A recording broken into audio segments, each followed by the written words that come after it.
Vous avez dans les oreilles un podcast sur le sport en mode développement durable.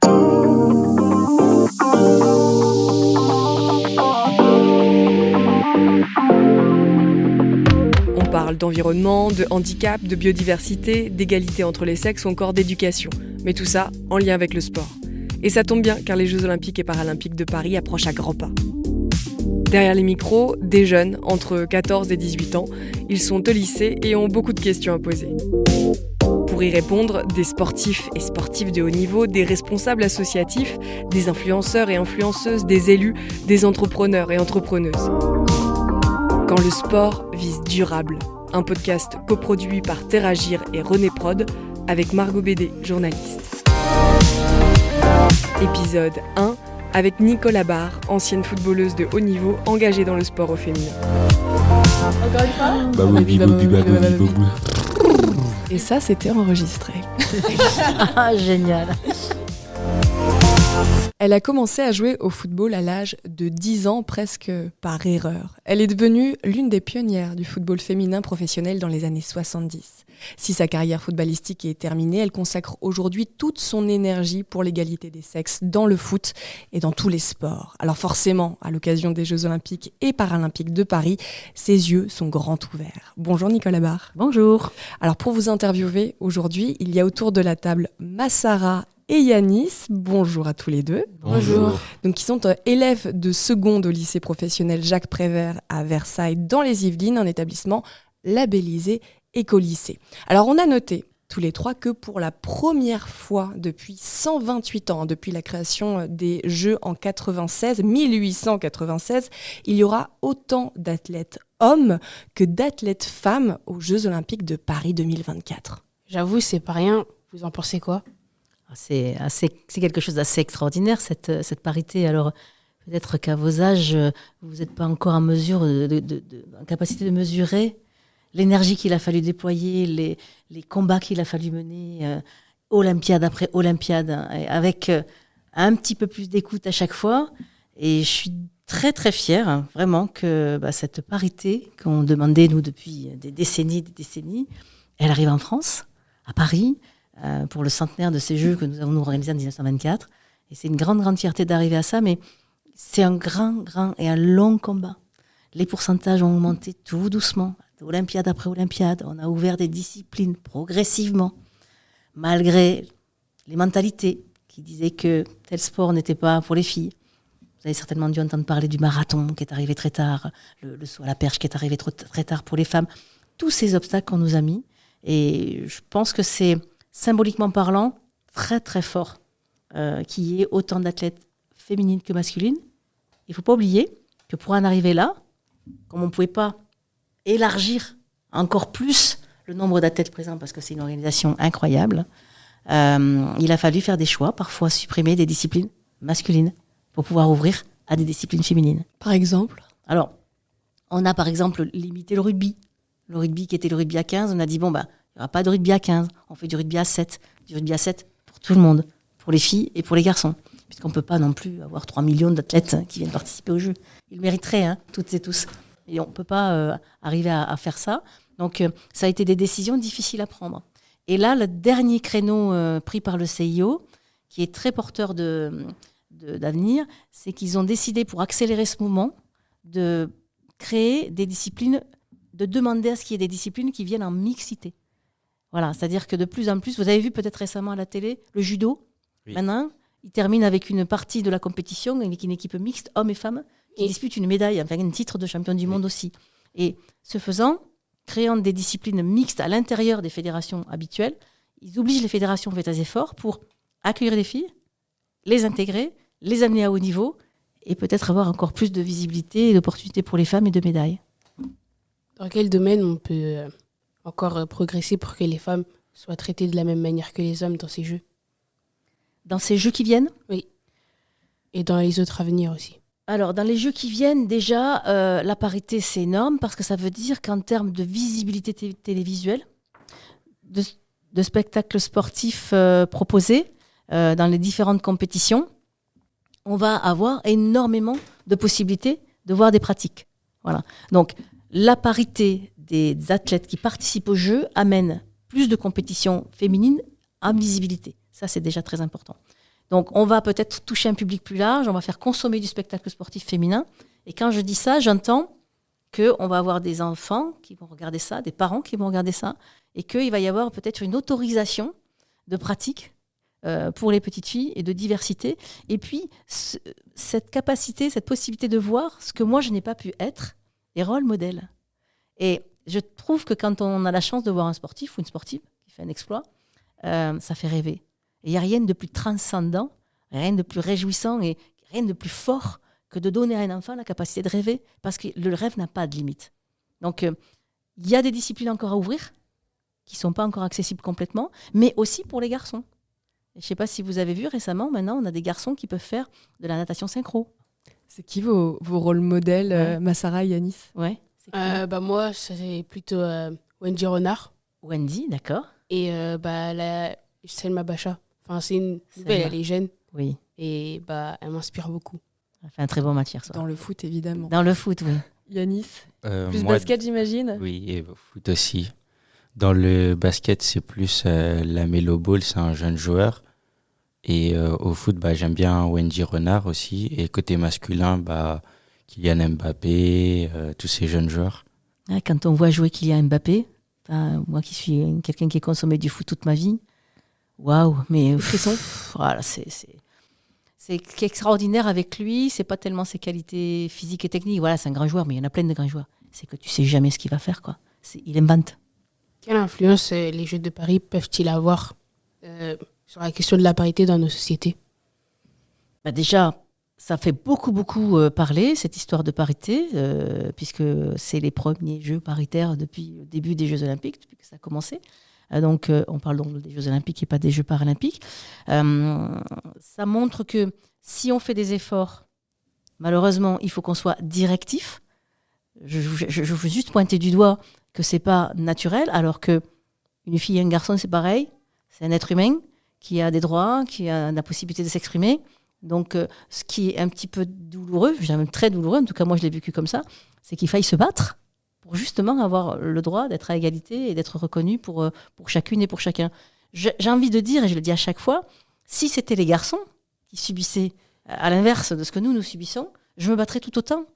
Parce qu'en fait, ce qui est beau, c'est tout ce qu'on peut exprimer en tant qu'individu, que ce soit une fille ou un garçon. Donc déjà, ça fait beaucoup parler, tu le vois.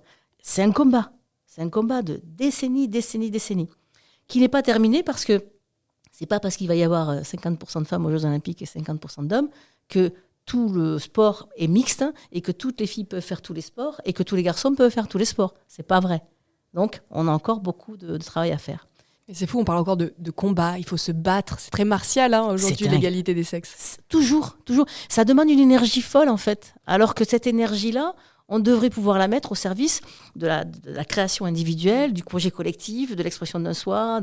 Non, on est obligé de passer d'abord par une forme de combat, et on met de l'énergie là-dedans, et ça nous empêche parfois d'être à 100%, voire à 1000% sur ce qu'on a envie d'être, en fait, soi. Quels sont les sports en avance sur l'égalité ? Alors, par définition, les sports en avance, le volleyball. Au volleyball, si tu prends le nombre de licenciés, oui. Ça c'est facile à voir. Hein. Pas sur les tenues en revanche. Voilà, mais on va y revenir, peut-être ça va être un sujet. Mais au volleyball, c'est un sport qui est filles, garçons, il y a des équipes de France, ils ont les mêmes compétitions, il n'y a pas de problème. En termes de traitement, les traitements des athlètes de haut niveau féminines en volley, c'est pas la même. Les rémunérations, les championnats, c'est pas la même chose. Donc, quand on parle d'égalité, il y a un certain nombre d'indicateurs. Il y a des indicateurs quantitatifs, comme le nombre de licences. C'est factuel, c'est carré. Ouais, la fédé de volley, c'est super, il y a autant de filles que de garçons. Et puis, il y a l'indicateur qualitatif. Et dans le qualitatif, tu y retrouves tout ce qu'on a dit. Il faut se battre pour avoir les maillots, pour avoir ci, pour avoir le droit d'aller à l'hôtel, pour avoir le billet d'avion au même niveau de classe que les hommes. Enfin, voilà. Donc, ça, c'est toujours un problème, même pour une fédération qui est, en termes de statistiques, parfaitement égalitaire en termes de pratique. La moins, si on parle du nombre de licences, c'est le foot. Oui. Voilà. Oui. On est à 2%, 3% de pratiquantes. C'est 200 000 côté femmes, à peine, et plus de 2 millions pour les hommes, quand même. Ouais. Sacrée différence. Sacrée différence, voilà. C'est très, très, très long à à se démultiplier. Hier, j'étais sur un stade au Parc des Princes, là, au pied du parc, avec des centaines de jeunes filles de 14 ans qui nous ont vu jouer. Et moi, ça m'a fait super plaisir. Alors, ça me touche justement parce que c'est mon histoire et ça me touche. Et c'est pour ça que je suis là aussi. Ces petites, elles étaient là, elles nous ont encouragées. Et j'ai jamais vu autant d'adolescentes jouant au foot, regroupées sur un terrain, en tenue, passionnées, enthousiastes. C'est génial, quoi. Moi, je trouve ça merveilleux. T'étais parmi? Non, t'as pas pu? Non, j'ai pas pu aller au match pour le championnat de la D1 à Carema. Mais j'aurais aimé y aller. Si c'était par exemple samedi, je serais allée, mais vu que c'était dimanche soir, c'est plus compliqué avec l'école le lendemain. C'était ça. Parce que toi, tu fais partie de ces licenciés, le chiffre augmente. Absolument. Mais après, je pense que de nos jours, déjà, la formation, ça va commencer à se compliquer, parce qu'il y a de plus en plus de filles qui jouent au foot. Et les filles, après, elles jouent tous très bien, elles sont tous à un bon niveau. C'est-à-dire, ça va évoluer. Et je pense même que quand on va pouvoir tous bien jouer et avoir de la visibilité, on va tous... ça va être à peu près comme les hommes. Pas comme, mais ce sera comme les hommes quand même. Enfin, c'est bien, en tout cas, tu es optimiste. Oui, voilà, c'est ça. Moi, j'avais une question qu'on a un tout petit peu soulevée avec le volley. C'est effectivement la question des tenues des joueuses et donc de ce mot, la sexualisation des joueuses. Les joueuses de foot, on voit, elles ont du vernis, elles ont du maquillage. Je ne sais pas si vous avez déjà essayé de faire un footing, rien qu'un footing maquillé. Enfin, moi, je ne sais pas, hein, la transpiration, ça me pique les yeux, hein, je ne peux pas. C'est un grand sujet, voire un gros sujet dans le sport féminin, ça, cette sexualisation des joueuses. La sexualisation, ça tient sur deux piliers. Un pilier éducationnel qui nous incombe à toutes et tous. Voilà, les stéréotypes, la manière dont on élève les petites filles et les petits garçons. Et puis, le consommateur de spectacles sportifs, c'est qui ? Ce sont les hommes. Et j'arrête pas, moi, dans mes conférences avec toutes les femmes avec qui j'ai l'occasion de parler, ça fait plein de temps maintenant, je leur dis, vous pensez que vous n'aimez pas le sport, ok ? Mais soyez militante. Voilà, maintenant que vous me connaissez, vous m'avez dit qu'en m'entendant parler, vous aimeriez faire du foot, vous regrettez de ne pas avoir fait du foot, mettez-vous devant votre télévision, consommez du spectacle sportif, c'est mesuré, c'est une audience, et je te rejoins. Cette audience va amener des sponsors, ça amène de l'argent. Si ça amène de l'argent, des meilleures conditions pour apprendre, pour travailler, pour s'exprimer. Et donc, dans ce regard qui est uniquement masculin, on y met cette sexualisation parce que, soi-disant, le spectacle technique, sportif que l'on propose n'est pas suffisant pour les amener au stade. Ouais. Alors que c'est faux. C'est faux. Moi, j'ai vu un très, très beau match de foot hier au Parc des Princes. Il faut qu'on arrive à décrocher de ça. C'est un sport qui est très attendu là, pendant ces Jeux Olympiques et Paralympiques, le football, avec l'équipe de France en tant que pays organisateur qui a été l'équipe de France de foot féminin qui est qualifiée. Justement, avec Sarah, on se posait la question. Est-ce que le foot est... Attendez, je recommence. Est-ce que le foot est un sport moteur dans le combat pour l'égalité entre les hommes et les femmes? Pour ce qui concerne l'Europe, oui. Et les pays du Maghreb, j'en parle même pas. Mais bon, il y a des pays où j'ai dit tout à l'heure que c'était compliqué. Mais pour ce qui concerne l'Europe, oui. Parce que historiquement, c'est un sport masculin. Donc, à partir de là, tout est conquête. Conquête de l'espace. Pour pouvoir rentrer sur le terrain, c'est grand, un terrain de foot. Conquête de l'espace. Après, il faut avoir le droit d'apprendre. Tu disais tout à l'heure, si ça évolue dans le bon sens, on devrait pouvoir être en capacité d'apprendre plus tôt, d'avoir des centres de formation, de devenir des joueuses professionnelles. Donc, symboliquement parlant, dans la pensée populaire et générale, en France en tout cas, c'est un sport d'homme. Et moi, j'étais un garçon manqué. Parce que je joue au foot, j'étais un garçon manqué. Moi, je dis j'étais une fille réussie. Voilà, à chaque fois. Parce que c'est trop de bonheur, le foot. Donc oui, c'est dans la représentation populaire, c'est un sport d'homme. À partir du moment où tu rentres dans un univers qui est catalogué, étiqueté, masculin, tu es dans une situation, on l'a dit tout à l'heure, de combat, quoi. Parce qu'on ne te fait pas la place, parce qu'on ne t'accueille pas. Il faut qu'on apprenne à prendre de la place. Voilà, moi, c'est mon message fort, quoi. Aller partout, et a fortiori dans des endroits où, pour l'instant, ça devient un combat, parce que jouer au foot, c'est quelque chose de difficile à faire. Encore aujourd'hui, on avait un échange tout à l'heure, encore aujourd'hui, il y a encore des parents qui ne veulent pas que leur fille fasse du foot. Vous qui rencontrez des footballeuses, elles vous disent quoi sur... Elles sont découragées? Comment sont-elles? Alors, il y a plusieurs choses à dire là-dessus, à ce que moi j'ai vécu et ce que j'aimerais que les joueuses d'aujourd'hui puissent prendre comme initiative. Mais je pensais qu'elles étaient plus libres que nous. Je discutais ce matin avec une ancienne aussi qui a été au tout début du foot féminin. Nous, notre seule crainte, c'était qu'on nous empêche de jouer, en fait. Et alors, je dis un truc qui va être très paradoxal. L'indifférence, on demandait juste de l'indifférence. Parce que s'ils étaient indifférents, ils n'allaient pas nous attaquer. Ils n'allaient pas nous dire « Oh, les filles, on en a marre de vous, vous dégagez, vous n'êtes plus au club, vous n'avez plus de créneau. » Voilà. Donc, on demandait juste à être tolérés, et c'est ce qui se passait, pour pas qu'on nous fasse du mal. Aujourd'hui, elles ont une visibilité et elles ont une place dans certains clubs. Pas tous, mais elles ont quand même une visibilité et une place. Et moi, je m'attendrais à ce qu'elles soient dans la revendication. Et je me rends compte qu'elles ont quand même un petit peu la même peur. Pas au même niveau, parce qu'on ne dira pas aux filles de l'Olympique Lyonnais, vous ne jouez plus et on ne veut plus de vous. Ce serait dommage. Mais tu as quand même des situations où au Parc des Princes, au PSG, les filles, elles ont été obligées de jouer sur un terrain complètement annexe parce qu'on n'a pas voulu libérer un terrain pour un match de championnat de France de première division, alors que le terrain n'était pas occupé par les garçons. Voilà. Il y a encore ces tout petits détails qui persistent. Il n'y a pas longtemps, des filles qui ont quand même fait passer sur les réseaux sociaux, ça a du bon pour ça. Quand tu es en Coupe de France et que tu te qualifies pour les tours, tu reçois une tenue de la fédération qui est payée par les sponsors. Des gros sponsors sur les maillots. Maillot, short, chaussettes. Ah ben, en Coupe de France féminine, ah non, tu reçois que le maillot. Donc les filles, elles sont rentrées sur le terrain en culotte, avec le maillot et en culotte, en disant mais c'est quoi le problème ? C'est quoi la différence ? Donc elles sont parfois dans une bonne revendication, mais moi je trouve que c'est pas assez. L'exemple type, c'est quand même une Mégane Rapinoe, quoi. Qui elle, refuse d'aller à la Maison-Blanche quand elle est championne du monde parce que bon, elle n'est pas d'accord avec les idées du président, qui se bat pour l'égalité des salaires. Et pourtant, le soccer, comme il s'appelle aux États-Unis, est quand même beaucoup plus populaire, le soccer féminin, que le football féminin chez nous. Exactement. Et ça rejoint la question de tout à l'heure, où en Europe, le foot, oui, c'est un combat pour l'égalité. Aux États-Unis, c'est un combat pour l'égalité, mais de façon beaucoup plus globale, parce que les femmes américaines, ça fait bien longtemps qu'elles se sont battues pour une place dans le sport. Et tu as une femme incroyable qui s'appelle Billie Jean King. Si vous n'avez pas vu qui c'était, regardez. Elle a mené son combat et elle a fait en sorte que la loi américaine change. Elle a fait changer la loi américaine et elle a fait le Title 9, le titre 7, titre 9.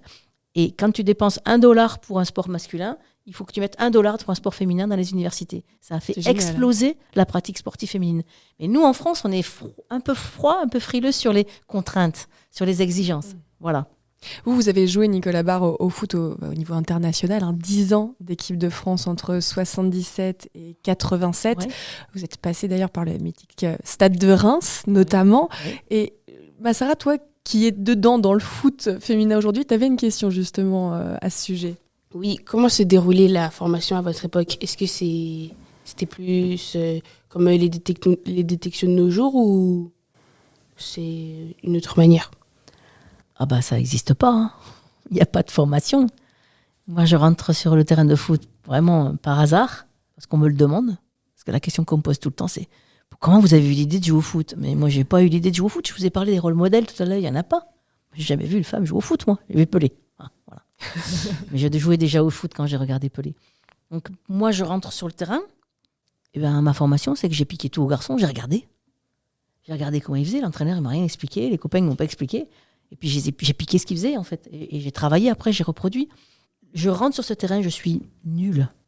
Je n'ai jamais joué au foot. Jamais. Je suis en plus une fille et c'est pas autorisé à l'époque. Comment ça se passe ? Il y a quand même une histoire intéressante sur votre première fois sur un terrain. Ouais. Je parlais d'erreur au tout début, mais c'est vrai. Vous êtes fait passer pour un garçon, en gros, c'est ça ? C'est pas moi qui me suis fait passer pour un garçon, c'est que l'entraîneur, il voulait tellement faire jouer une équipe de garçons qu'il lui manquait une licence. Donc moi, je suis une petite fille, j'ai 10 ans, donc il a dû me prendre pour un garçon, je suppose. Je suis assise et je regarde. Et en fait, il vient me chercher, il me dit « Viens, tu vas jouer ». Et moi, je lui dis « Mais non, moi, je veux pas jouer, j'ai rien demandé, moi. » J'étais toute sage dans mon coin. Il dit « Si, il faut que je fasse jouer ces garçons. » Alors, vous savez, dans les clubs, vous savez ce qui se passe. Tu inscris une équipe, tu inscris une deuxième équipe, une troisième équipe, et puis les moins bons, hein, les pauvres petits garçons qui sont les moins bons. Qu'on choisit à la fin. Voilà, ils sont 10, et puis malheureusement, il manque un 11e pour inscrire une équipe, et ils ne jouent pas. Donc en fait, ils s'entraînent, ils ne jouent jamais. Et donc, il me demande de jouer. Je lui dis non, mais moi, je ne vais pas jouer. Et il me dit, mais j'ai besoin d'une licence. Je dis, mais je suis une fille, je peux pas jouer. Il me dit, c'est pas grave, on va t'appeler Nicolas. Donc en fait, je suis une joueuse à Libye. Bon, en même temps, on parle des Jeux Olympiques, bénévolat quoi. Cet homme, il est tellement à fond sur ses gamins, il veut tellement les faire jouer qu'il est prêt à tout, même à tricher. Et il fait une fausse licence. Il fait une fausse licence et on m'a appelé Nicolas. Et là, quand je rentre sur ce terrain, je sais pas jouer, franchement. Et alors je dis, mais comment ils font les autres? Alors, j'ai copié. Et ce truc extraordinaire, c'est que j'ai un talent de dingue. C'est que je suis douée. Et je marque tous les buts. Tout de suite, j'ai le sens du but. Je sais marquer des buts. Ils devaient en faire une tête, les garçons autour. La magie, elle est où là? C'est quoi la poudre de perlimpinpin qui tombe dessus? Mais si vous écoutez souvent les histoires comme ça individuelles de certains, ils vous diront un jour j'ai rencontré une telle, ou un jour je me suis trouvé à tel endroit et j'ai vécu ça. Et franchement, hop, ça m'a plu. Bah, je vous souhaite de faire ces rencontres-là avec moi. Ce que j'appelle pour moi le foot, c'est un destin.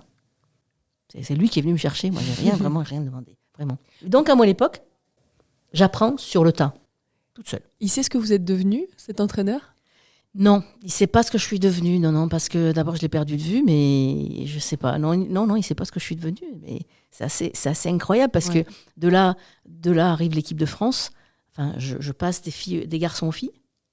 Bon, je vais vous dire, moi, il y a une dame qui est venue me chercher. À 14 ans, on n'a plus le droit de jouer avec les garçons.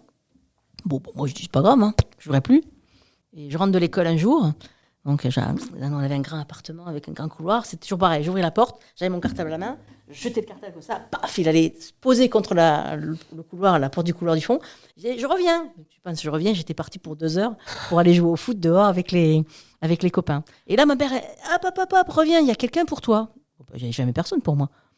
Il y avait cette dame qui était là, une joueuse, et elle me dit, elle est venue pour te voir. Et là, cette personne, elle me dit, Nicole, on sait que tu joues au foot, on aimerait que tu viennes jouer avec nous à Colomiers, c'est à 8 km de chez moi. Et moi, j'ai honte, mais je dis, mais dans ma tête, je dis, mais moi, je vais pas aller jouer au foot avec des filles. Ça ne sait pas jouer, les filles. J'ai pas vu une fille jouer au foot à part moi. Je me dis, mais comment elles jouent, les filles? Je sais pas. Encore une fois, rôle modèle, je n'en ai jamais vu. Alors, ma mère, j'étais rentrée sur le terrain par politesse, parce que c'était un adulte qui me demandait. Ma mère, elle me dit, viens voir ici. Cette dame, elle est venue pour toi, donc par politesse. Tu vas y aller une fois. Et puis quand tu reviendras, tu diras que ça te plaît pas, tu n'iras plus. Mais là, elle est venue te voir, elle me dit, tu vas y aller une fois. J'arrive à Colomiers. Des filles, mais super. Merci maman. Merci maman, merci l'éducation, merci la politesse. Et là, donc, je commence à jouer avec des filles. Il n'y a pas de championnat de France. Et arrive le premier championnat de France. Et là, la fédération reconnaît le foot féminin. Il y a une équipe de France, il y a un sélectionneur national. Il vient voir mon match, un match à Colomiers. Et je suis sélectionnée en 77, dès la première année en équipe de France. Et je fais un stage et je suis en équipe de France tout de suite à 17 ans. Quelle moquerie avez-vous subi quand vous avez commencé? Tout le manque de respect sur la qualité qu'on pouvait déployer sur le terrain. Les moqueries, c'était c'est des filles, elles ne savent pas jouer. Voilà, le mépris, l'ironie. Voilà. Même contre les hommes. C'est que le fait de jouer au foot, ça faisait du mal aux hommes, selon certains. Ouais, c'est ça. On enfreint quelque chose, on leur enlève quelque chose. On est en train de casser une répartition des rôles qui est confortable pour tout le monde. Les garçons font ça, les filles font ça. Je dis confortable pour tout le monde dans une forme de représentation, parce que moi je sais qu'il y a plein de garçons pour qui c'est pas confortable du tout. Il y a plein de garçons qui se reconnaissent pas dans ce modèle-là et qui aimeraient bien faire autre chose et autrement. Voilà, donc quand je me bats sur l'égalité filles-garçons, je me bats pour les filles et pour les garçons. Je suis à fond aussi pour les garçons, pour qu'ils aient une expression de soi totalement libre, et eux aussi. Donc c'est manque de respect, un peu grivois. Un peu des insultes un peu grivoises. Moi qui vivais le racisme enfant et qui en ai beaucoup souffert, c'est pour ça que le football a tellement d'importance pour moi, j'ai pas subi de racisme au foot. Voilà, vraiment, j'ai jamais eu à... Pourtant, voilà. Bon, faut dire que ça, je l'ai eu très tard, parce qu'au départ, c'était rasé. Parce que sale mouton frisé, sale arabe, c'était un peu compliqué. Ça se voit pas, mais c'est une belle chevelure, Nicole, voilà. à barre très, très frisée. Et donc, à son époque, à l'époque plus jeune, c'était très court, donc on ne voyait pas les bouclettes. Exactement, parce que les insultes racistes à l'école m'avaient mis dans une situation de style de soi et de confiance en soi toute petite. J'étais plutôt dans les coins, je rasais les coins. Et c'est pour ça que le foot a tellement d'importance pour moi. Je suis passée des coins qui me protégeaient, à cet espace où j'étais dans la lumière, j'étais brillante, j'étais embrassée par mes partenaires quand je marquais des buts, j'étais choisie la première. C'était très paradoxal. Et c'est pour ça que je dis souvent, c'est le football qui m'a dit que j'avais de la valeur. Parce que si l'école me donnait des bonnes notes, j'étais une très bonne élève, mais sur le plan relationnel, avec les enfants de l'époque, je jouais avec personne et on ne me parlait pas. Donc la situation de racisme, je ne l'ai pas vécue dans le foot. Et souvent, on me pose cette question, je dis non, moi, je n'ai pas vécu ça. Et pourtant, quand on voit aujourd'hui ce qui se passe, ça me brise le cœur, quoi. Parce que ce n'est pas le foot. C'est pas le foot. Le foot, lui, il est magique. Le terrain, le ballon, le jeu, il ne porte pas tout ça. Quel regard portez-vous sur le foot aujourd'hui, justement ? C'est le seul sport qui crée des enceintes de 40, 50, 80 000, 100 000 places. Donc, c'est le seul endroit où tu as une population aussi importante. Qui fédère autant. Et qui fédère. Et qui, dans l'anonymat de la masse et de la foule, autorise des propos, des comportements totalement inacceptables. Voilà, moi, j'ai des frissons parce que c'est tellement contraire à mes valeurs, quoi. Et puis, c'est tellement en dehors de mon sport qu'est le foot. Je parle du racisme. Il y a des stades en Italie où il y a le salut fasciste. Il y a des bananes qui sont jetées. Il y a des cris de singe. Le bon côté, c'est qu'il y a un joueur qui a dit stop, en plein match. Il a dit je m'en vais. Il a quitté le terrain. Bravo, quoi. Bon, après, il y a peut-être des sanctions pour l'équipe, ils ont perdu des points, parce que ça se fait pas. Mais bravo. Et à un moment donné, il faut dire stop. Ça, c'est l'équivalent de Rosa Parks. Voilà, c'est l'équivalent d'un Rosa Parks sur un terrain de foot. Qui a choisi de s'asseoir sur une place réservée aux Blancs dans un bus aux États-Unis. Voilà, et ça a été le début du combat contre la ségrégation. Comment nous, joueurs masculins, pouvons-nous changer les choses et aider les filles ? Alors, par le naturel, être vous-même, c'est-à-dire bien dans votre peau, pas vous sentir remis en question, pas vous sentir mis en danger, parce que il y a des filles qui vont entre guillemets transgresser, qui vont aller dans des espaces qui a priori étaient les vôtres. Déjà ça. Ensuite, accueillir, regarder, simplement. Les grands sportifs aujourd'hui peuvent promouvoir dans leur club, parce qu'il y a des clubs qui ont des équipes féminines, promouvoir l'équipe féminine. Il y a un joueur en Angleterre, il a donné de son argent pour financer l'équipe féminine de son club. Et en même temps, vous osez aller à des endroits où, a priori, vous n'avez pas de votre place, la danse classique, la natation synchronisée qui aujourd'hui est autorisée, plein de choses comme ça. La GRS, j'ai été sur une conférence il n'y a pas longtemps avec un garçon qui faisait nat synchro et GRS. Ce qu'ils ont souffert, tu me posais la question, mais ce qu'ils ont entendu, ces garçons. Vous avez créé l'association Libre aux joueuses en 1997. Pourquoi ? Alors, c'est l'association Liberté aux joueuses. Si tu reprends les premières lettres, c'est LAJ. Voilà, de façon néotechnique. Parce qu'on nous a virés d'un club de football au Plessis-Robinson. Quand j'ai arrêté ma carrière à haut niveau, je voulais me consacrer à ma carrière professionnelle. Et donc, je suis allée dans un club, j'habite à Sceaux à l'époque, et je suis allée au club d'à côté, c'était le Plessis-Robinson. Et là, les filles, elles me voient arriver avec toute ma carrière et mes diplômes, parce que j'ai un diplôme d'entraîneur aussi. Et elles veulent monter en 2e division. Bon, on lève le doigt, on dit est-ce qu'on peut avoir un projet d'accession à la 2e division ? Ces filles-là, elles sont dans le club depuis 18 ans. Elles jouent en DH, c'est le plus haut niveau régional. Les garçons jouent 2 niveaux en dessous. Ils ont des primes de match, ils arrivent dans les vestiaires, ils touchent de l'argent, ils ont les tenues, ils ont les restaurants, ils ont tout. Nous, on n'a rien, on se débrouille. On n'a même pas d'entraîneur rémunéré. Et on leur dit on veut juste monter en 2e division. Bon, la réponse, déjà, c'est plutôt non, mais vous n'avez qu'à trouver de l'argent. Alors, si vous trouvez l'argent, on est OK. On ne demande pas aux gars d'aller chercher de l'argent pour participer à leur championnat. Bon, enfin, on se débrouille un peu, on trouve un petit peu d'argent. Et là, ils ont décidé, parce qu'on en avait trouvé un petit peu, d'exclure toutes les filles du club. C'est-à-dire qu'ils ont convoqué l'Assemblée Générale et ils ont décidé de mettre à l'ordre du jour inscription des équipes féminines en compétition. Donc, à 8h30, on rentre dans la salle. Elles sont dans le club depuis 18-19 ans, parce que moi, je venais d'arriver. Ça fait que 2 ans. Et à minuit, elles ne sont plus rien. C'est-à-dire que interdites de club, interdites de stade, plus de ballon, plus rien. On n'a plus le droit de jouer au foot. Et là, moi, j'ai regardé les petites. J'avais des petites dans mon club. Donc, j'étais responsable de ce club. Et j'avais des petites de 6-7 ans, tu vois. Et je les regarde et je me suis dit, waouh, tu fais rien.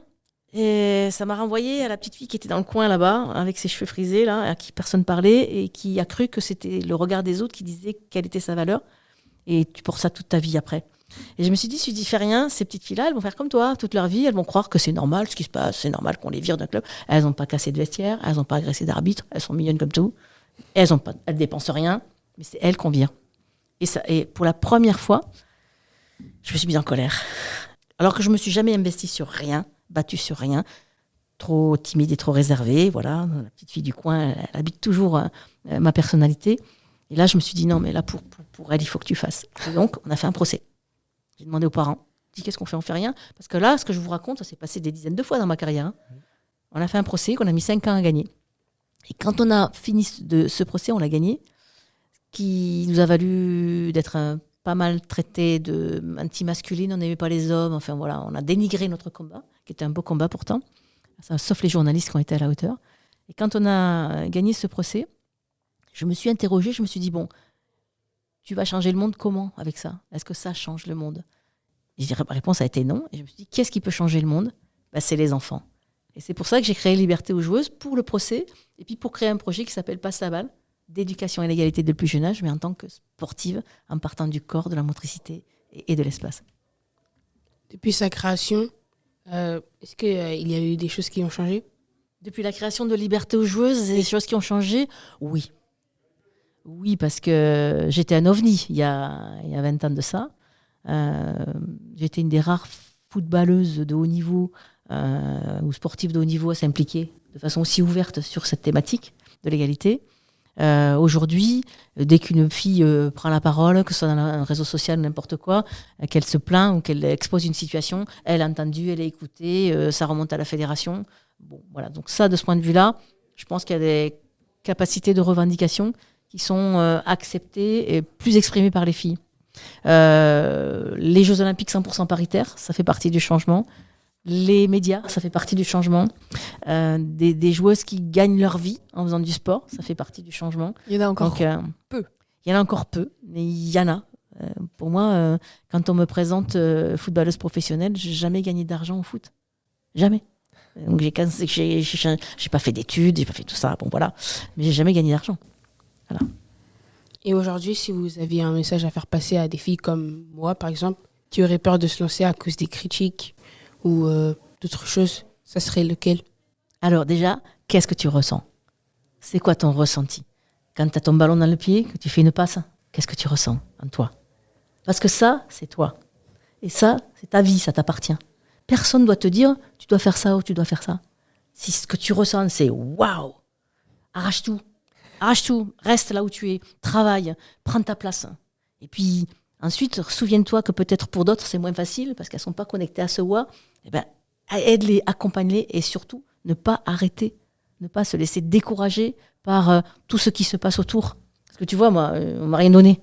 Mais le foot, c'est mon foot, c'est ma joie, c'est mon bonheur. Et personne n'est venu m'en enlever. Hier, j'ai joué 15 minutes, on a 64 ans. Je suis éclatée comme une gamine de 10 ans. Voilà, et ça, c'est génial. Voilà, ne laisse personne te faire douter de ce qui fait wa pour toi. Et après, quand ça fait wa, tu te bats. Et plus largement, quel message avez-vous envie de faire passer à notre génération ? Le message, il est simple. Il reprend un petit peu ce que je te disais tout à l'heure. Sortons des assignations. Sortons des attentes. Donc, libérez ça. Sortez des carcans. Sortez des stéréotypes et des assignations. Soyez vous-même. Merci Nicolas Barre d'être venu nous voir. Merci. Je rappelle que vous êtes ancienne joueuse de football professionnelle, engagée aujourd'hui pour l'égalité entre les femmes et les hommes. Et moi je retiens une chose, Nicolas Barre, ce n'était pas un garçon manqué, c'était une fille réussie. Absolument.